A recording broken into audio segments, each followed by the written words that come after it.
under the influence of solvent or gas. R K एक बार जरा पूरा पढ़ दे रहा chromatography. Yes, sir. This technique is based on the difference in the rates at which the component of a mixture move through a porous medium called stationary phase under the influence of solvent or gas. अच्छा, chromatography का मतलब क्या था? Croma. अच्छा, graphy का मतलब writing होता है. ग्राफी का मतलब होता है राइटिंग. और ये वाली पूरी बात मैंने बताई थी. ठीक है. एनसीईआरटी में कॉलम सब देख. क्या एनसीईआरटी में कॉलम क्रोमेटोग्राफी का सब दे रखे हैं ना? पूरा ही लिखाना पड़ेगा क्या? थिन लेयर दे रखी है. स्टेशनरी फेज क्या होता है बेटा? अभी बस 2 मिनट में समझा दूं, बड़े आराम से. बहुत ही आसान है. एनसीईआरटी में डायग्राम बड़े अच्छे बना रखे हैं. डायग्राम से ही पूरा समझ जाओगे. इतने अच्छे डायग्राम बना रखे हैं. देखो आगे. This technique consists of two phase.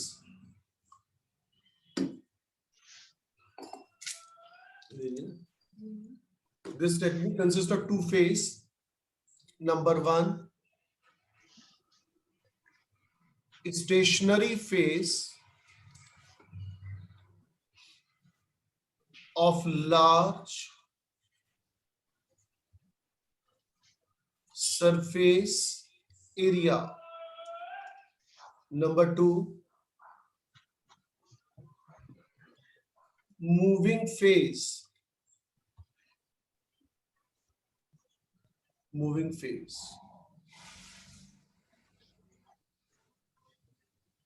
Next line से लिखिए. Chromatography can be classified as A,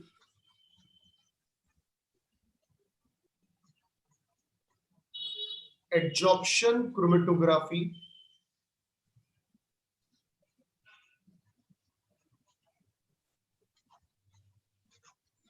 B, partition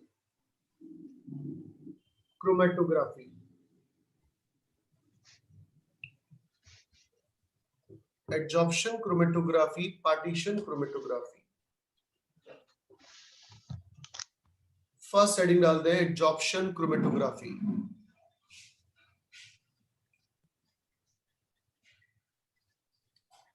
आगे समझा दूंगा भाई, अब खत्म करूं जिससे कि. क्यों अभिषेक देखियो जरा, एडजॉर्प्शन वो पार्टीशन क्रोमेटोग्राफी है क्या इसमें? हाँ सर है, तो नाम तो दिया है. सड़े हुए टॉपिकों को तो एनसीईआरटी इतना ज्यादा डिस्क्रिप्शन पूरा दिया है सर, डायग्राम से. हाँ, सड़े हुए टॉपिक को तो जरूर दिए. एनसीईआरटी इतनी गंदी किताब है. अभी आप कहते सर डायग्राम बहुत बढ़िया दी है. वो तो तुम्हारा दिल रखने के लिए बोलता हूँ. एडजॉर्प्शन क्रोमेटोग्राफी देखो कितना आसान है. बहुत ही बोरियत वाला टॉपिक है. ध्यान से सुनना. देखो, it is based on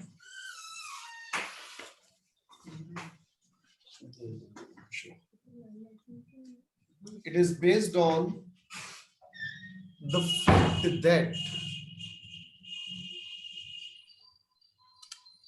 different components are adsorbed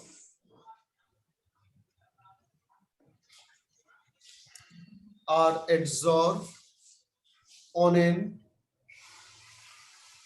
adsorbent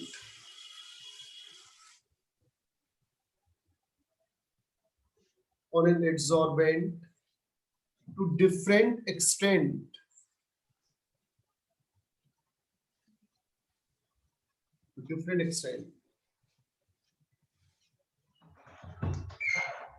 देखो जरा इस बात को समझ लो, है ना. बल्कि थोड़ा सा लिखा दूं. वो तीन लंबी लंबी तुम्हें वो दिख रही है कि ब्यूरेट कलर की. Yes, sir. डायग्राम नंबर देखना कौन सा है? 12.11 फिगर है ना. देखना कौन सा फिगर है. 12.11 है. हाँ सर, कॉलम Yes, sir. हाँ, उसको दिमाग में रखना भी है ना. अभी समझाता हूँ. देखो, adsorption chromatography is of two types. First, column chromatography.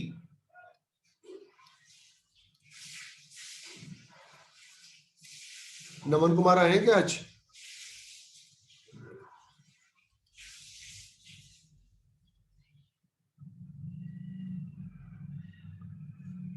शायद उनके 10th क्लास के पेपर चल रहे होंगे। बेटा ये जो मैंने फ्रेंच लिखी है आप समझ गए क्या? Chromatography. Chromatography. Second TLC, thin layer chromatography. Thin layer chromatography. इसमें आप हेडिंग डाल लो column chromatography.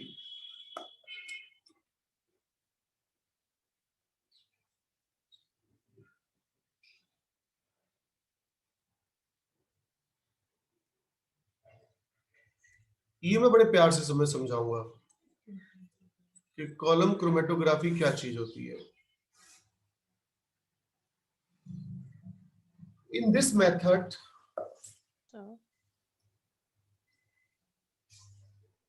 a suitable adsorbent।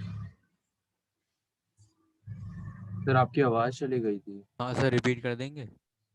Yes sir. आवाज आ रही है? हाँ, आ गई। In this method, a suitable adsorbent such as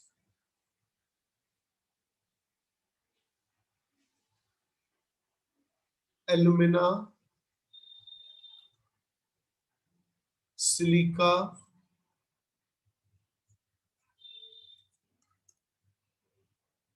magnesium oxide, fuller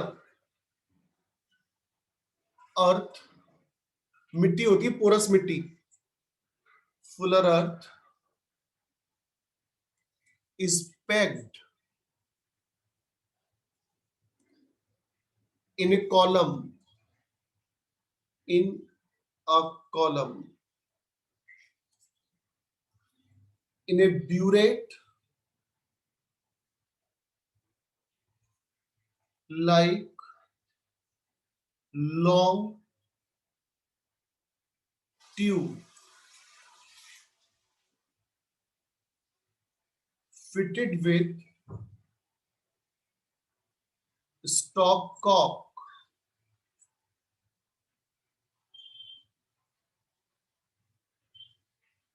near its bottom.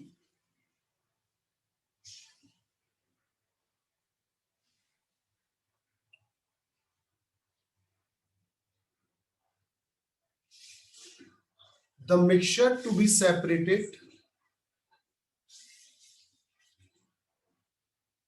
the mixture to be separated is dissolved in a suitable solvent,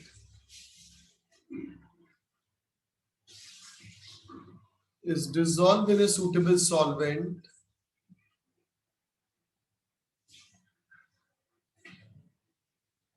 and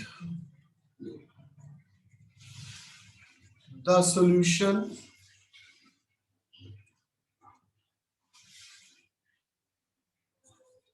क्या लिखा है बताओ?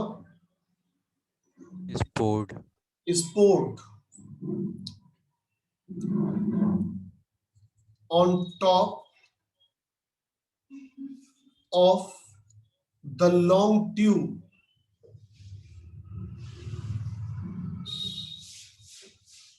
top of the long tube। लो पहले इतना समझा दूं। देखो बेटा क्या करते हैं, हमारी क्लास का हीरो कौन है?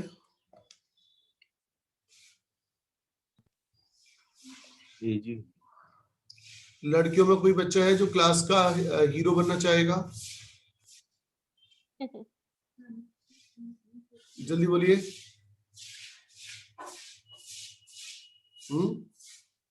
हीरो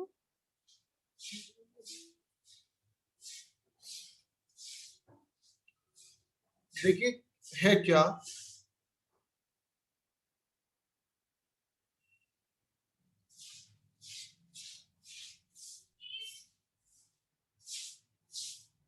इस वैज्ञानिक ने क्या किया, बाहर गया और बाहर एक पेड़ लगा हुआ था, पेड़ की बिना परमिशन के इसने एक पत्ती, पत्ती समझते हैं क्या, Yes, लीफ the leaf. या मान लीजिए वहां पर एक फल का पेड़ लगा हुआ था, वहां से एक फल तोड़ा और उस फल की ये एनालिसिस करना चाहता है ये बंदा कि इसके अंदर कौन कौन से मिनरल्स, न्यूट्रिएंट्स, विटामिन्स, ये एंजाइम्स, ये तमाम तरह की कौन कौन से केमिकल इसके अंदर प्रेजेंट है। तो इसने क्या करा, उस फल या फ्रूट या जो भी पत्ती या जो भी है उसको लिया, उसको पीस लिया और पीस कर उसमें लिक्विड, उसका जो लिक्विड है वो बना लिया। और दूसरी तरफ इसने क्या करा, उन डायग्राम्स को देखिएगा, एक कॉलम बना लिया, एक कांच की एक लंबी सी ट्यूब ले ली और उस लंबी सी ट्यूब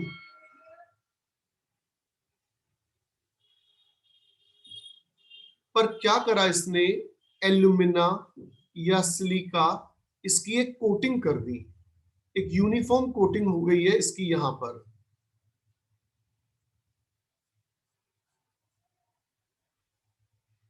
ये जो मैंने लंबी लंबी लाइन है आपको दिखाई है, ये काय की लाइन है बताओ?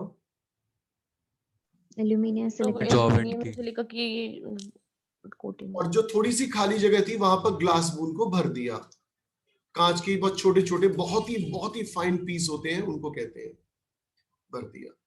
तो एक लंबी सी जैसे ट्यूब है ये, इसमें क्या चीज, इसको किससे पैक कर दिया, एल्यूमिना से, या मैंने अभी 2-3 चीजें लिखाई थी, फुलर सर्थ लिखाई थी, सिलिका, फुलर्स एंड जियो। ये इसने भर दिया।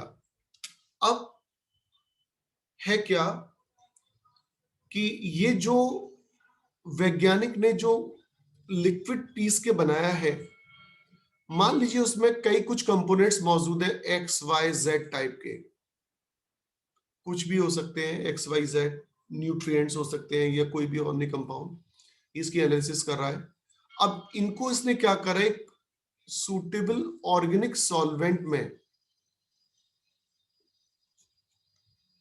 सूटेबल ऑर्गेनिक सॉल्वेंट में डिसॉल्व कर लिया और फिर यहां से ड्रॉप बाय ड्रॉप इसको टिकल डाउन किया, धीरे धीरे करके इस पे छोड़ना शुरू किया।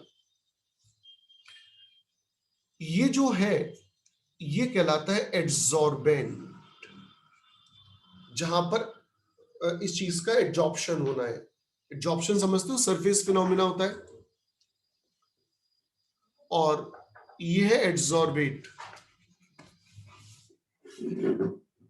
आप ऐसे समझो कि जैसे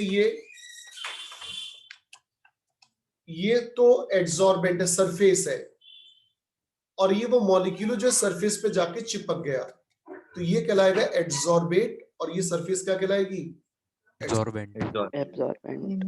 अच्छा क्या डिफरेंस है एड्सॉर्बेट और एड्सॉर्बेंट में? द एब्जॉर्बेंट एब्जॉर्ब करेगा, तो मिक्सचर एब्जॉर्ब होना चाह रहा है उसको एब्जॉर्बेट कहेंगे। ठीक है।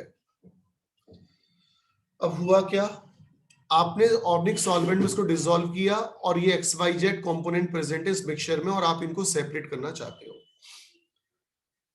मान लीजिए X की जो अफिनिटी है, अफिनिटी यानी कि बॉन्डिंग, वो Y से ज्यादा है और Y की Z से ज्यादा है। किसके प्रति अफिनिटी, बोलो? Adsorbent. अफिनिटी फॉर Al2O3 किसकी ज्यादा है, X की। तो इसका मतलब ये कि X ज्यादा अफिनिटी की वजह से कम डिस्टेंस चल पाएगा, क्योंकि पहले एड्सॉर्ब हो जाएगा। उससे ज्यादा दूरी तक कौन चलेगा, Y। सबसे कम दूरी तक कौन चलेगा, अच्छा X पहले ही खत्म क्यों हो गया, से जल्दी क्योंकि एड्सॉर्ब हो उसका जाएगा। combine हो गया ना। क्यों? जल्दी एब्जॉर्ब हो जाएगा सर। क्यों? Affinity है। कि उसकी एफिनिटी ज़्यादा है Al2 की एड्सॉर्बेंट से। bonding के लिए affinity ज्यादा है ना। बॉन्डिंग ज्यादा हो, जल्दी एड्सॉर्ब। तो ऐसा नहीं है कि जैसे एक्स सारा ही खत्म हो जाएगा, हो सकता है कुछ एक्स के पार्टिकल यहाँ भी आ जाए, कुछ जेड के पार्टिकल यहाँ हो, बिल्कुल हो सकते हैं। तो वो तो ये तो लगातार कंटिन्यूअस 15-20 बार कराया जाएगा तब जाकर रिमूव होता है। अब ऐसा बार बार कईयों बार करने के बाद यहाँ पर जोन स्पेसिफाई हो जाती है, ये एक्स जोन, ये वाई जोन और ये जेड जोन। Z zone. उसके बाद इनको क्या करते हैं हम, इस अच्छा वहां डायग्राम चेक करिए पहले। अब यहाँ पर दो तरीके हैं, हम यहाँ पर इनको चाकू की सहायता से काट के सुखा लेते हैं, मतलब सॉरी सुखा लेते हैं, उसके बाद चाकू की सहायता से काट लेते हैं। एक्स अलग हो गया, वाई अलग हो गया, फिर जेड अलग हो गया, फिर एक सूटेबल सॉल्वेंट लेकर उनको हम अलग कर लेते हैं। तो इस प्रकार से एक्स वाई जेड का सेपरेशन हो जाता है। कौन बताएगा, है कोई? अभी तक किसी का भी हाथ नहीं उठा।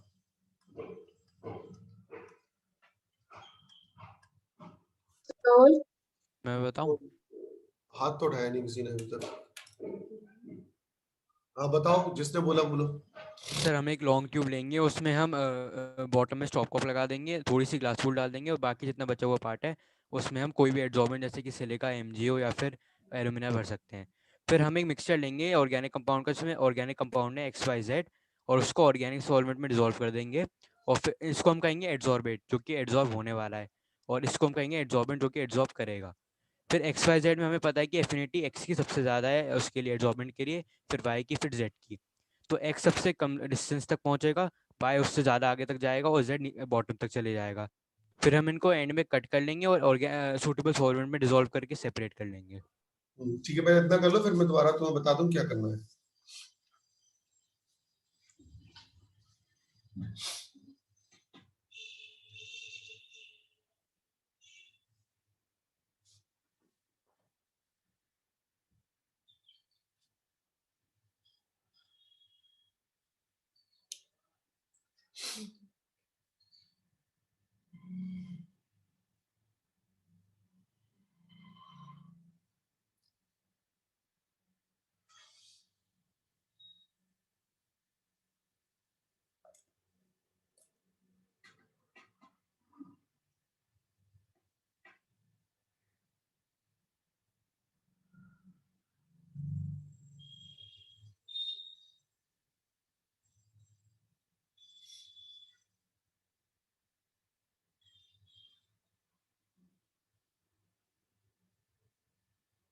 क्षितिज तेरी समझ में आ गया क्या? Yes sir.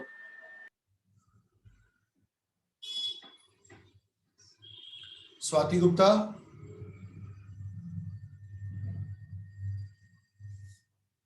Yes sir. निष्ठा, हाँ सर आ गया। लिखो। एक मिनट सर। ओके, अच्छा ये मैं आपको पहले ही बता चुका हूँ, ये भले ही बेकार टॉपिक हो लेकिन बहुत इंपॉर्टेंट है।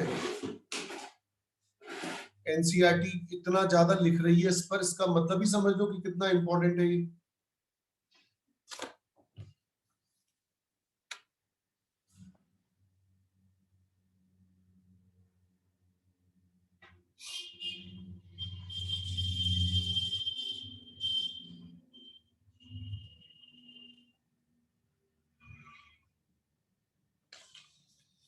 शुरू करूं?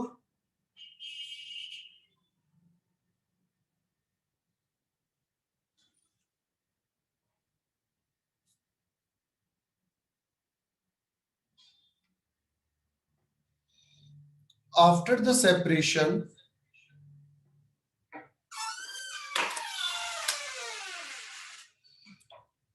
the substances are extracted. Substances are extracted from the adsorbent .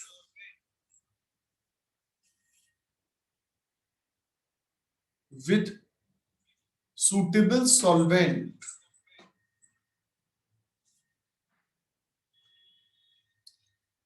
and this process is known as, देखो एनसीईआरटी में शब्द लिखा है क्या, इल्यूशन, चेक करना। नहीं सर। डायग्राम के नीचे कहीं पे भी नहीं लिखा होगा, जरूर यार, ऐसा मैं मान नहीं सकता, कहीं ना कहीं तो लिखा होगा evolution.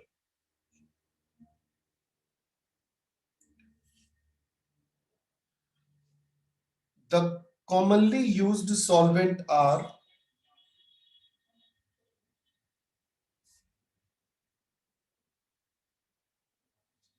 the commonly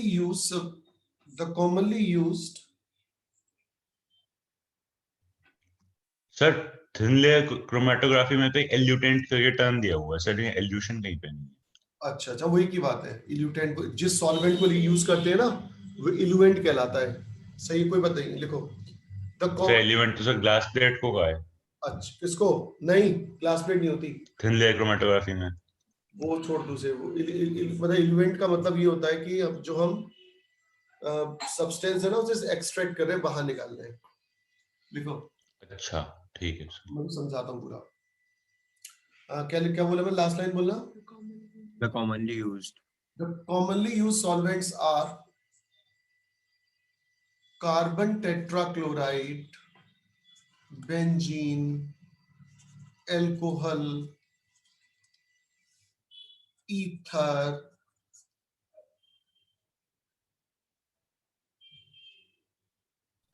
Yes.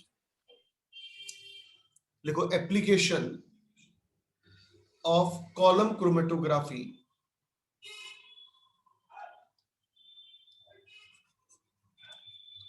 Application of column chromatography.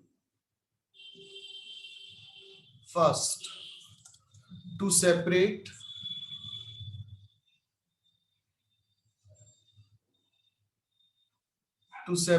various components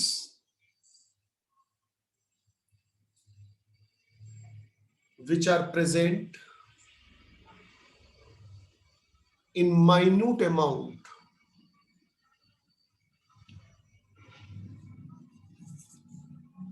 second,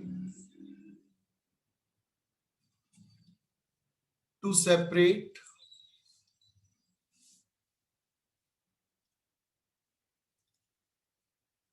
अभी थोड़ी देर पहले पढ़ के आए हो ऑर्थो एंड पैरा नाइट्रोफिनॉल्स, इनको भी सेपरेट कर सकते हैं इससे।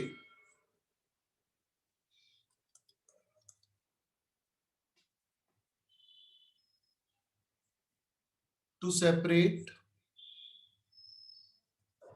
Blue and red dye, blue red dye तमाम उनको अलग सेपरेट कर सकते हैं।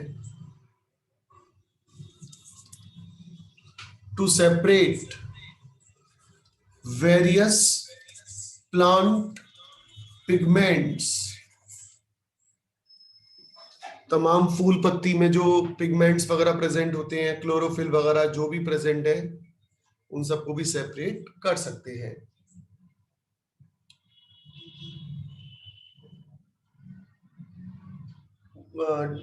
ठीक है, डायग्राम तो मैंने बना दिया था ना, नहीं डायग्राम बनाया नहीं थे, एक्स वाई जेड करके ही बनाया होगा। हाँ, एनसीईआरटी में देख पा रहा हूँ एबीसी करके डायग्राम दिया है। Yes sir. Yes sir. ठीक है, हेडिंग डाले टीएलसी, फुल फॉर्म बताइए, मैंने थोड़ी देर पहले बताई थी। Thin layer Thin layer layer chromatography. thin layer बिल्कुल एट द एंड चल रहा चैप्टर का, thin layer chromatography.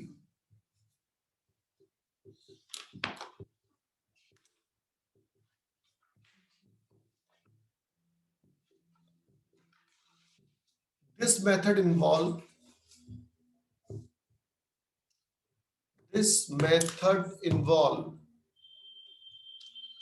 the separation of substances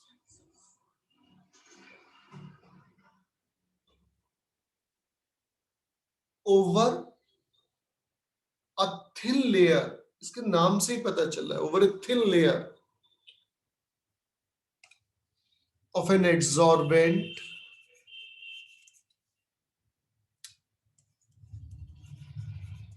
coated over a plate. क्या तुमने वो स्लाइड तो देखी होगी, कांच की बनी हुई छोटी सी slide? Yes, sir. Sir microscope. कई बार हम ब्लड सैंपल देने जाते हैं तो कई बार होता है ना, yes sir, yes sir, yes sir, देखिए सर, देखिए स्लाइड ऐसे, बस वही ध्यान रखना, उसी तरीके से। छोटी सी होती है, पतली सी। हाँ। अच्छा पहले आप ये देखो समय कितना है, क्योंकि मेरे को अभी लगभग 2.5 मिनट। 2.5 मिनट। अभी 1.5 पेज लिखाना है तो तभी आके खत्म होगा। अच्छा पहले आप इसको तो अब कल ही कंप्लीट कराऊंगा, क्योंकि अभी डायग्राम वगैरह तमाम बनाने हैं। लास्ट टॉपिक है ये और इसका पार्टीशन क्रोमेटोग्राफी। अब मैंने कल तुमसे कहा था कि तुम लोग कल आज क्या याद करके बैठोगे, बताओ? Electronic effects electronic effect orders कर लिए थे? करे तो थे। अच्छा, और आज इंटरमीडिएट्स का रिवीजन कर लेना, क्योंकि कल इसके तुरंत बाद में बहुत डिफरेंट टाइप के आपको क्वेश्चन क्लास में कराऊंगा। कल जब आप मेरी क्लास में बैठे तो ये 2 चीजें करके बैठे। पहली चीज 4 इलेक्ट्रॉनिक इफेक्ट्स और 6 इंटरमीडिएट का रिवीजन करके बैठे। बस 6 इंटरमीडिएट कौन कौन से होते हैं बताना? Carbocation, carbocation, carbonyl, carbene, carbon, 4 बता पाए हो बस? सर नाइट्रो, फ्री रेडिकल,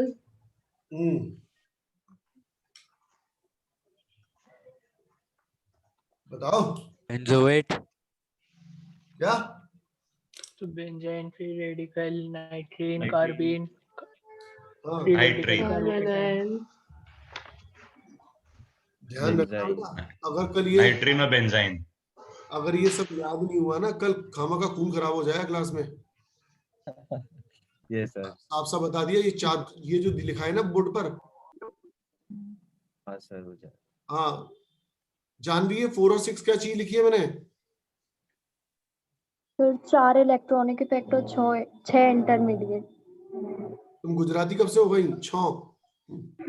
मैं गलती से। ओके, तो कल मुलाकात होती है बच्चों।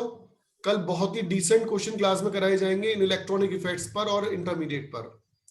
Tata bye bye. Bye sir. Thank you Thank you, sir.